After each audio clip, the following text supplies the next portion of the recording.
I'm Julie Zenner along with Dennis Anderson, and here's what's coming up on Almanac North. Well, federal officials are investigating now the cause of the explosion and fire at the Superior Refinery. We will talk with Superior Mayor Jim Paine about the near catastrophe. It's been a busy academic year at the University of Minnesota-Duluth. Chancellor Lendley joins us tonight. And a local group is working to end the stigma surrounding mental illness. These stories and the business news coming up on Almanac North.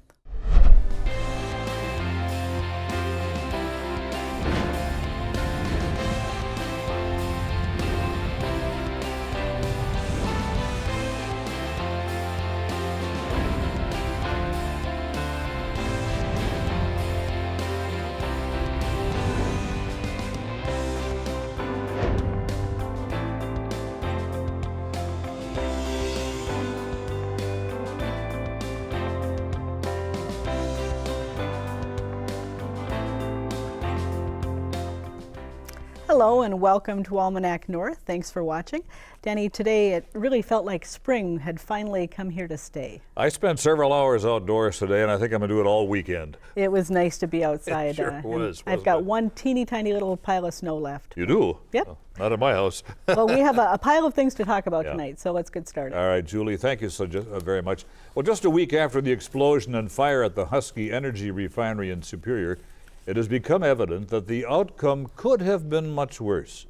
In fact, the mayors of Duluth and Superior have both called on Husky Energy to convert to a safer chemical process. And here to tell us more is Jim Paine, the mayor of the city of Superior. Mayor Paine, thank you so very much for being with us tonight. The presence of hydrogen fluoride at the refinery apparently is a real cause for concern. Talk to us a little bit about what you've asked Husky to do about that. A couple of things, actually. One, since they're going to have to look at the entire reconstruction of major parts of the refinery, and this will be a very involved operation, now's the time to really consider whether a different, safer alternative to refinement is possible, or if they should be doing it. Is that chemical used in the refining process? Yes, yeah, as I understand, it's part of the refinement of gasoline, the alkalization of hydrogen fluoride. I've learned quite a bit about chemistry in the last week, but this is something that we were always aware of, certainly from a public safety perspective, and it is used in the refinement process. It's actually fairly common use in the refinement process around the country. Mm-hmm. So were you aware of how close the tanks of the hydrogen fluoride were to the fire as events were unfolding? Was it a conscious decision to not really alert the public to that? Yes to both questions. So when I got into incident command on Thursday morning, that was really the first thing that Battalion Chief Scott Gordon briefed me on. He took me right to not just the hydrogen fluoride tank, but well, on a map, of course, but how much was in there, the safeguards in place, and the multiple layers of planning that we were getting through to protect the public from any greater disaster than they were facing. Now, the reason we didn't release that information right away is the public was already under an evacuation. We had most of the city, in some respects, all of the city, leaving right then. And so we were trying to minimize panic as much as possible, while also planning for the release of that chemical and doing everything we could to prevent it. Those measures obviously worked. There are a lot of ifs, and you know, one of the what ifs, what if the wind had shifted and the smoke came over to Duluth? Were you and Emily Larson, the mayor of Duluth, talking at all early on about perhaps having to evacuate a chunk of Duluth? I don't think we spoke directly about evacuation, but Mayor Larson was one of the first people I spoke to that, hey, we were going to need Duluth's help with our evacuation, if for no other reason than we would need places to put our people. We did think about wind switches. We were in touch with the National Weather Service and doing weather modeling all day long and preparing for what we thought was likely. And obviously an evacuation is a major operation, and we looked at most likely scenarios. It's all we really could do. Mm-hmm. You talked about the fact that this might be a good time to do the conversion away from the hydrogen fluoride. The cost of conversion sounds like it would be pretty expensive. Would there be potentially some resources through the state that the city could advocate for to help the company do this? That's certainly a possibility. This is very early in the conversation to look at how exactly it would happen, but yes, it would be a very involved process, very expensive, and we would look at any resource. Certainly if we thought there was an opportunity to achieve state or even federal funding, of course we would lobby to do that. I imagine we'd be pretty close partners with Husky in doing that. What are the main environmental concerns that you think about now in the aftermath?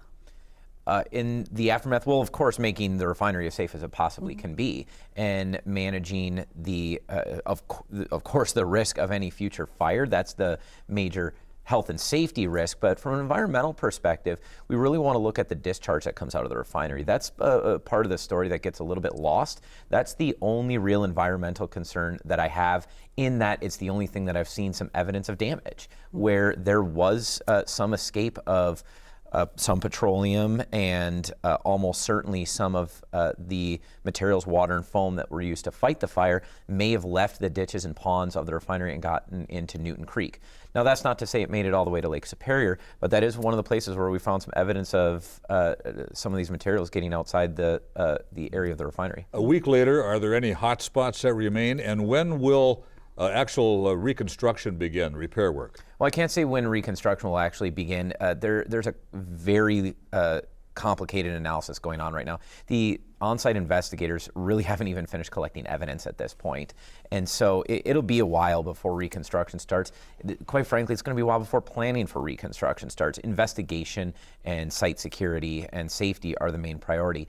I wouldn't say there are hot spots left. I actually checked in with our fire department earlier this week, and they described them as warm spots, but cooling. Obviously, this was a significant disaster, and monitoring of that site is pretty much ongoing. So is there any refining work being done now? Is all shut down? I believe it's all shut down. Now, there have been some concerns raised by scientists about dangers associated with gardening in the area where the cloud passed, or being in contact with soil, or even swimming in lakes. How is that being monitored, or any advice to people who are in that path and might have some concerns? Sure, I should be careful about giving advice. I've generally been giving the advice of experts and relaying it. So the experts that have studied it are the Douglas County Department of Health, the DNR, the EPA has looked at air quality. Husky themselves have, of course, released statements, and we've seen some advice from independent scientists. Douglas County Department of Health actually released a statement today on garden and soil quality, and as far as anybody knows, nobody's detected any volatile organic compounds in soil or in the air since the end of the fire. And so there's no reason to believe that right now, from the evidence that's been collected, that there's any real threat to the soil or to gardening. Now, that's not to say that people can't be as cautious as they want to. I have read a statement by a scientist, I believe from UMD, that says, hey, there are some potential risks here. But I think even that scientists qualified that in the sense that the amount of exposure, how long a person or environment is exposed, all matter. And so if you're not seeing any soot, there's a good chance, at least from the Douglas County Department of Health, and there's a good chance that it would have washed away in regular rain and melted snow at this point. Late in the afternoon, the fire went down real quickly. Was there no fire suppression until that time? That's mostly true. There was no fire suppression of the main fire, but there were a number of auxiliary fires that the Superior Fire Department and Husky Emergency Response Team were fighting during the day. Now, that's what they meant when they said they went into defensive mode. It's sort of a proactive defensive mode. It wasn't that they were doing nothing. They were defending the surrounding environment from further fires. All right. With that, we have to end. Superior Mayor Jim Paine, thank you so very much for coming in tonight. Of course. Thank you both. Thank you. All right, thank you.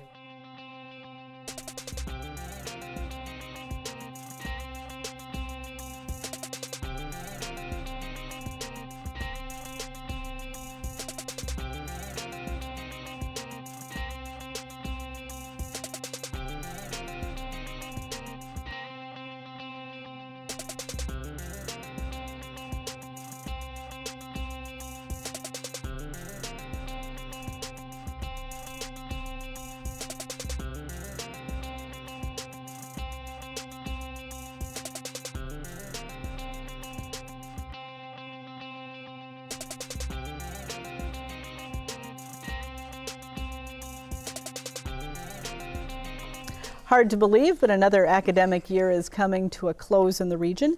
This weekend, graduates at the University of Minnesota-Duluth will receive their diplomas.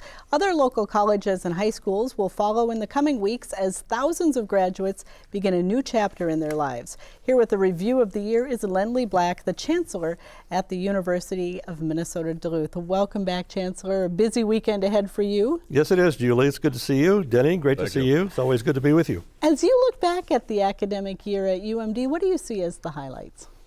Well, there are many. First of all, as you've mentioned, tomorrow we'll be celebrating 2,245 students receiving their degrees from UND, which is one of our larger classes of graduates. Excuse me. We also, this year, had the largest freshman class that we've had since 1999 at UMD, and another increase in enrollment that we've had for 2 years in a row. So we're really excited that more and more students are seeing UMD as a university of choice. We're really excited about the incredible research that's happening at UMD that has a strong impact on this community. Relating to the discussion you just had with Mayor Paine, late last week, early this week, Dr.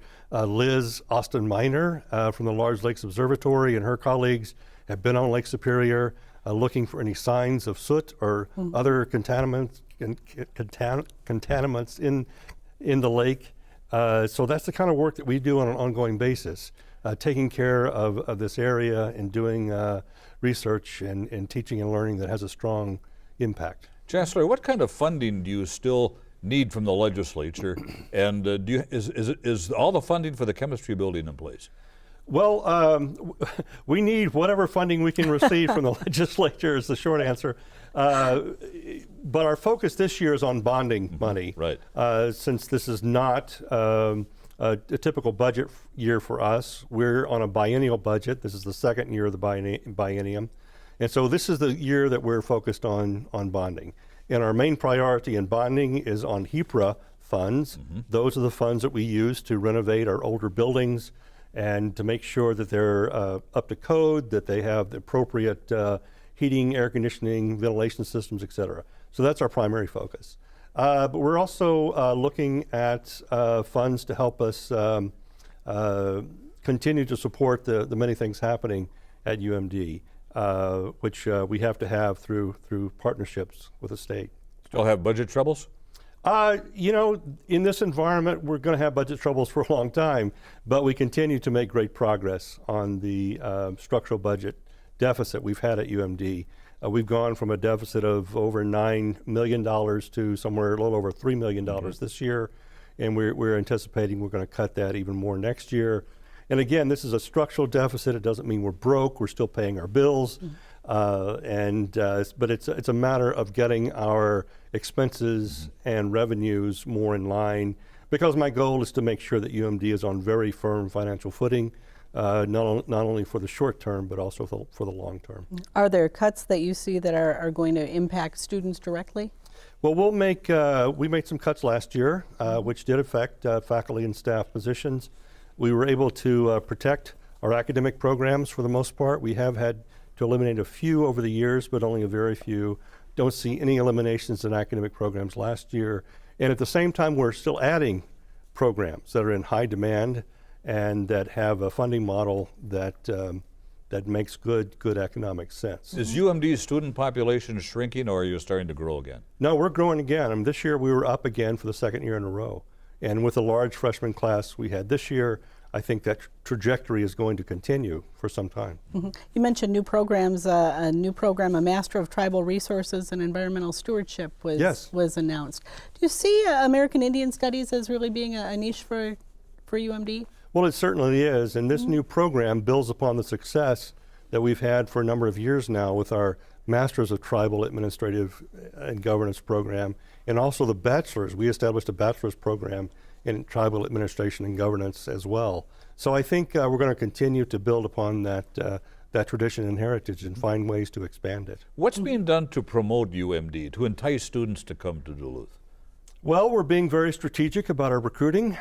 We are talking about the great opportunities here at UMD, not only in terms of the outstanding academic programs we have, but the phenomenal environment in which we live. Do you get the word out across the state or across the region? Oh, absolutely. And in many states in this part of the country as well, and are being even more assertive in attracting students from Illinois, Michigan, Iowa, and other, in addition to, of course, Minnesota, Wisconsin, and the Dakotas. Mm-hmm. Any fallout from the court case with the women's coaches? Well, it's it's still an ongoing litigation, so there's not a whole lot I can say at this point. I will indicate, as I've said before, that every decision that I was involved in had nothing to do with discrimination or retaliation. I understand there are different perspectives on what happened, and I do respect the jury's right to have the verdict they did. But right now, it's still in process. The case has not been fully resolved or completed, and so we'll have to let it take its course. If the verdict is upheld, is there insurance to cover any loss? Yes, there are resources through the University of Minnesota system for all lawsuits like this. Typically, the unit that was involved is responsible for the first $10,000 of the verdict. And so in this case, if there is a verdict in the final analysis, the first $10,000 would be paid by athletics, and it would be paid through non-state revenues. All right. Well, Chancellor, thank you so much for coming in and visiting with us. Good luck this weekend as you hand out the diplomas to all of those kids who've studied so hard. Not kids, young adults who have studied. They're young adults, and they're going to change the world. So all right. They will. We're excited about it. Well, thank you for what you're doing. Thank you. Appreciate it.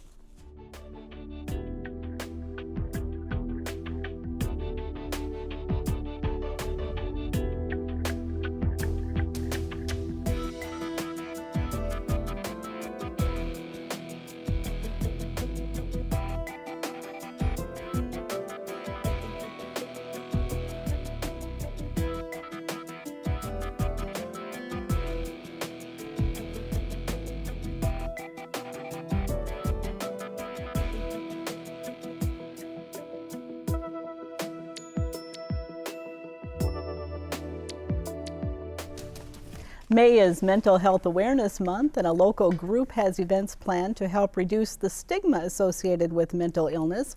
Northland Healthy Minds is a collaborative of more than 40 businesses and organizations in northeastern Minnesota and northwestern Wisconsin. The goal is to get people talking about mental health and give them the tools to help break down stereotypes. Well, here with more is Emily Anderson, Community Health Program Manager at Essentia Health and a member of the Healthy Minds Steering Committee. And Dr. Carolyn Phelps is with the Human Development Center and also is a member of Northland Healthy Minds. And thanks to both of you for being here. Thanks so much for inviting us. Emily, maybe you could start by talking about how the group Northland Healthy Minds first got started.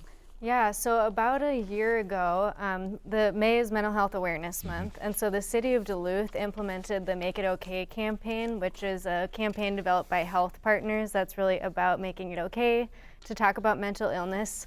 So the City of Duluth did that last May, and then they started talking to other partners in the community, and everyone just sort of joined on board after that. So now we have more than 20 employers in the Twin Ports area who are going to be doing the Make It Okay campaign this May. So the City of Duluth really spearheaded this, and it's really grown since then.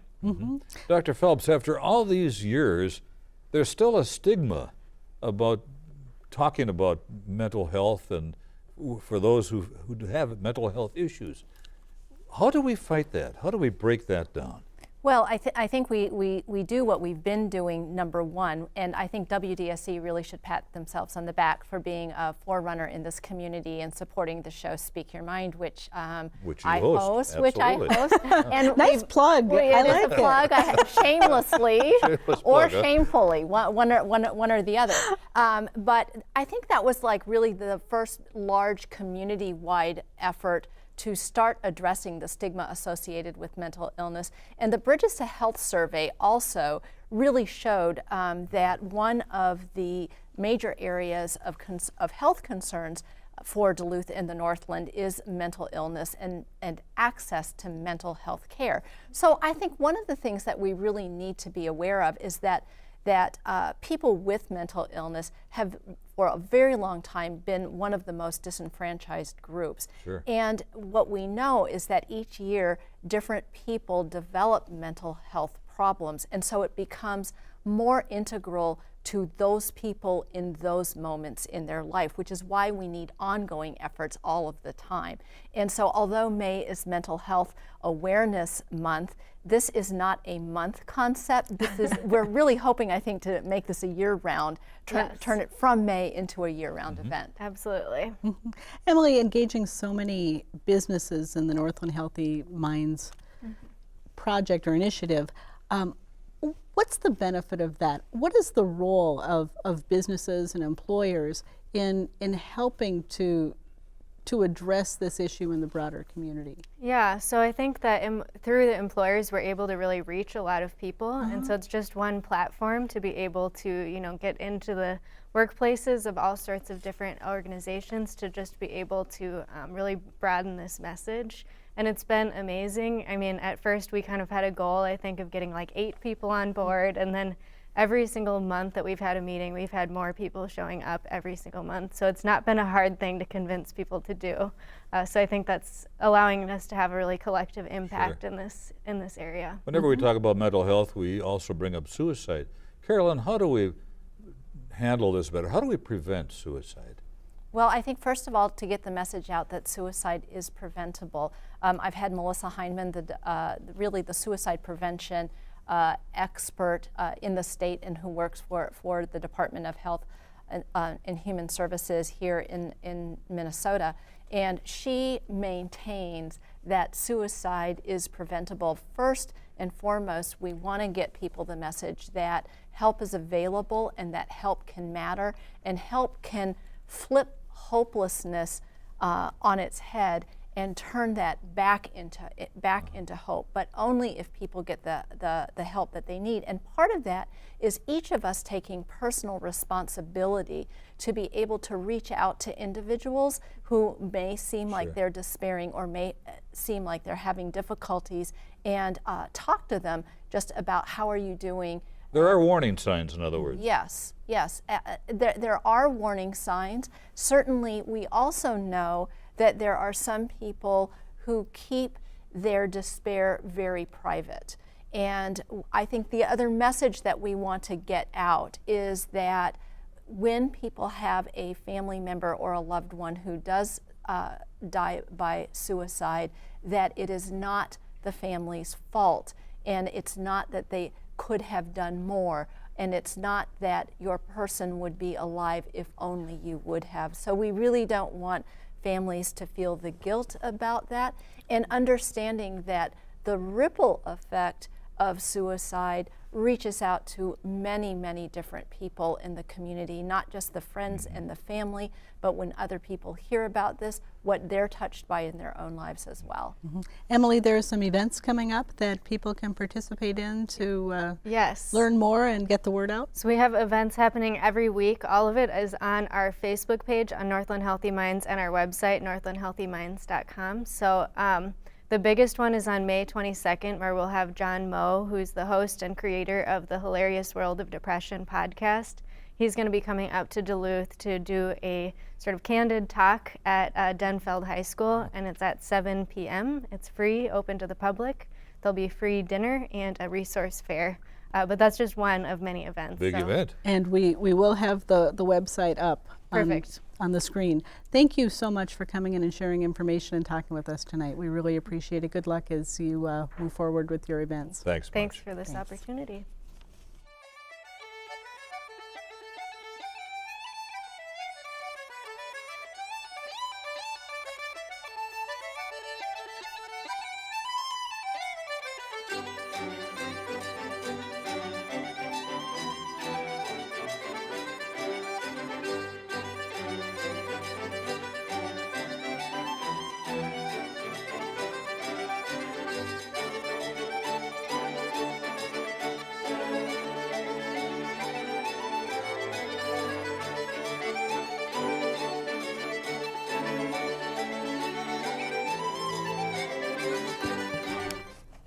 Well, let's turn now to the business news from the editors at Business North. The trade group Mining Minnesota released survey results that show public support in Minnesota for copper nickel mining. Statewide, 44% of voters said they favor building new copper-nickel mines, with 38% opposed. Support was even stronger in the 8th District, where 57% support copper-nickel mining versus 28% who oppose it. Mining Minnesota Executive Director Frank Ongaro said Minnesotans see tremendous value in the economic potential of the emerging industry, and he said they support a project's right to go through review to prove it meets environmental standards. The survey results were released one day before the federal government reinstated 2 mineral leases to Twin Metals, Minnesota. The government now admits those leases were incorrectly denied. Twin Metals' renewal of 2 exploration leases were declined by the U.S. Forest Service in 2016. Coming during the final days of the Obama presidency, the move was felt by some to be a political decision. Mining Minnesota's Ongaro says the ruling will benefit the region as early as this summer, creating jobs for exploration companies, which will bolster the local economy. The owners of the Osaka Sushi Hibachi Steakhouse have been convicted for tax crimes for using sales suppression software. The defendants paid total restitution of more than $290,000. The Minnesota Department of Revenue and the St. Louis County Attorney's Office prosecuted the case. It's the first time convictions have been obtained against business owners who have used software to mask some of their sales to reduce their taxes. For more on these and other stories, visit businessnorth.com. This weekend, the Homegrown Music Festival takes center stage in Duluth. There will be musicians and music fans all over the city as the 8-day event culminates. Something new this year will be a laser-projected 3D mapping of a downtown building. We sent a crew out Thursday night to find out more about the project.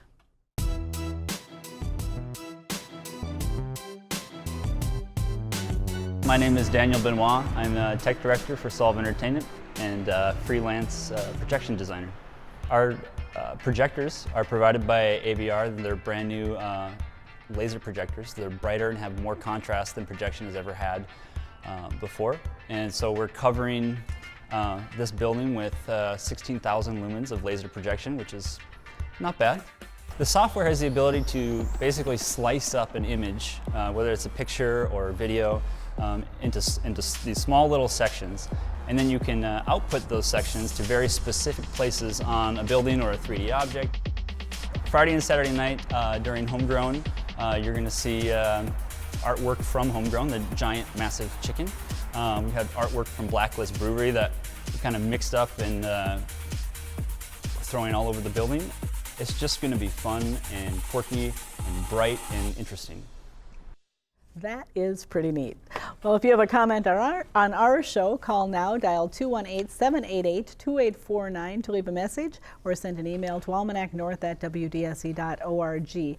And visit the WDSE website for updates on the program schedule, news about your favorite PBS shows, and upcoming events here at the station, like Saturday's Kids Club Carnival.